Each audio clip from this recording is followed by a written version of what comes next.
Happy feast day, brothers and sisters. My friends, as we gather as a La Salette family, I always feel a maternal presence.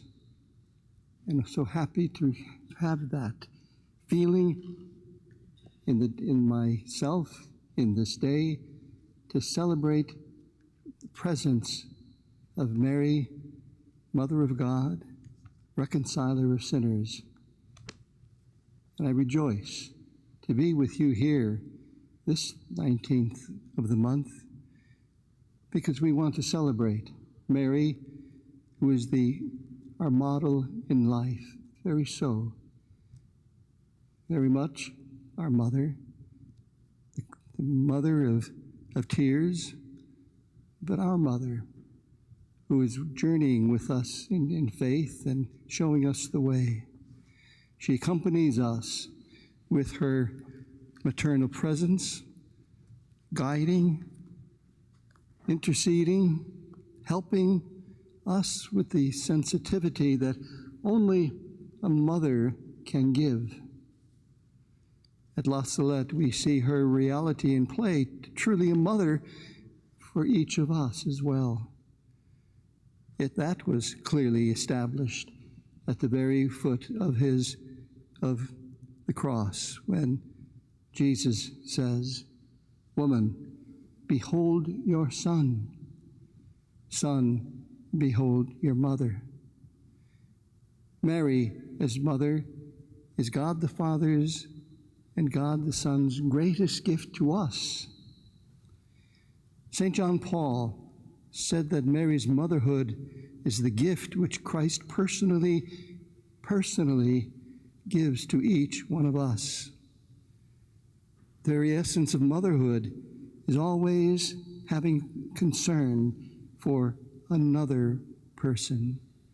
Motherhood produces a unique and unrepeatable relationship between two persons, mother and child, child and mother.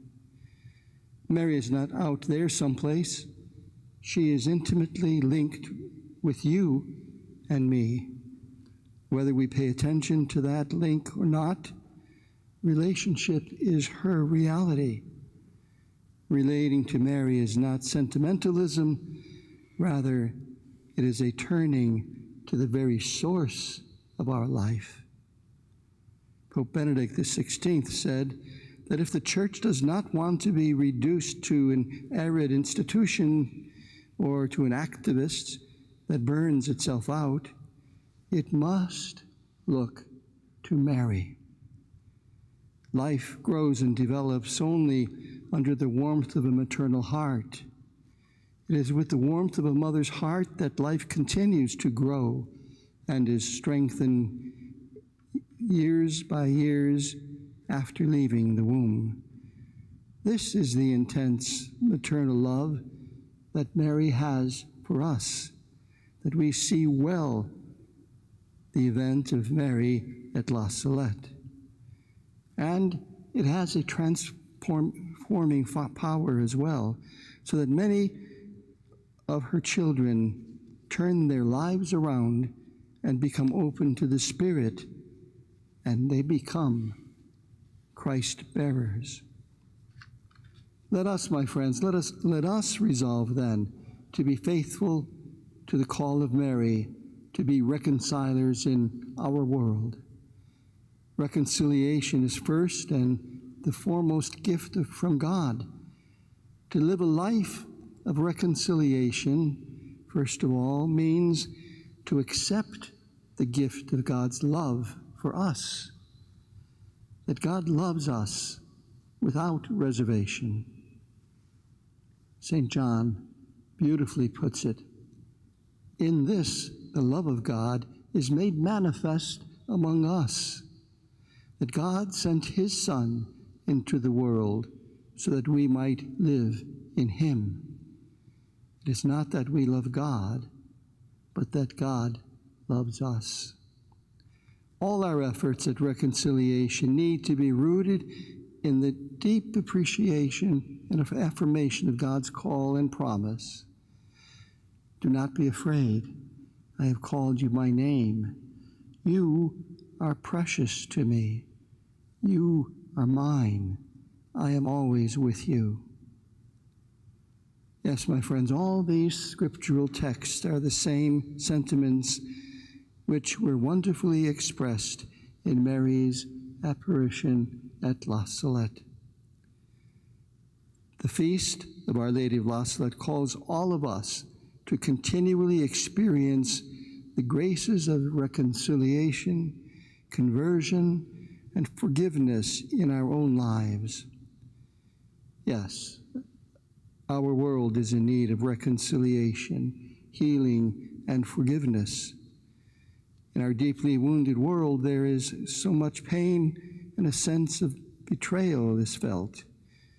We must affirm our love of God and ask for God's presence and God's peace to be among us as we seek to live the values, the gospel values of Jesus.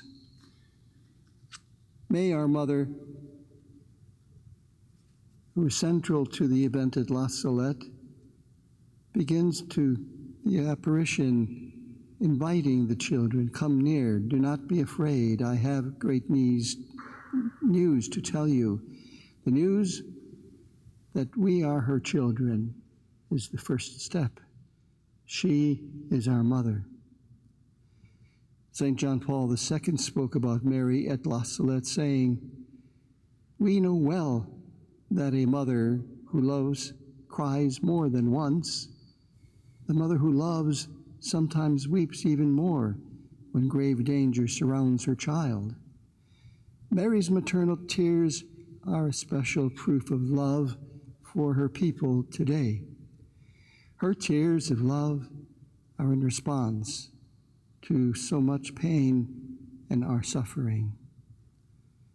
The Church sees Mary's maternal presence within the many complicated problems which beset the lives of individuals, families, perhaps even a nation.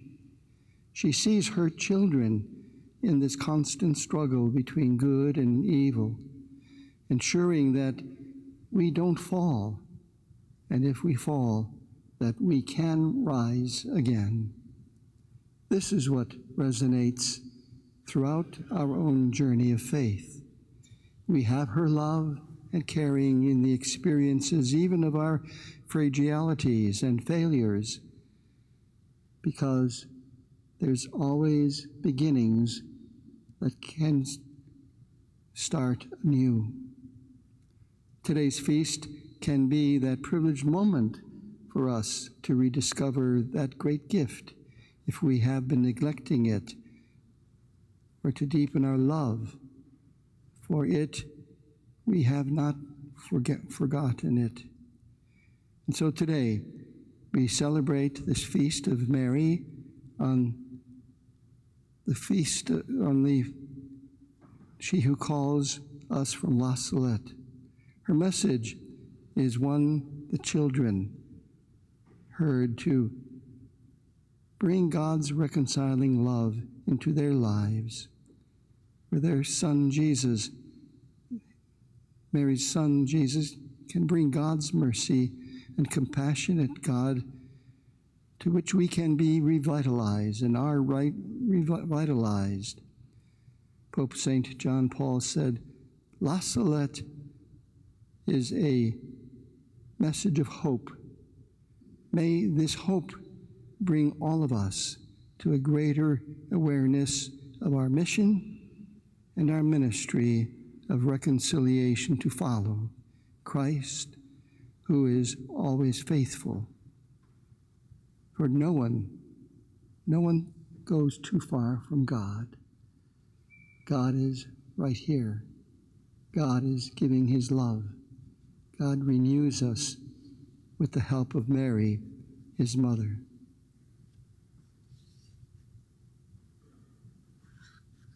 Mary, our mother, Our Lady of La Salette, reconciler of sinners, pray without ceasing for us who have recourse to you. God bless you.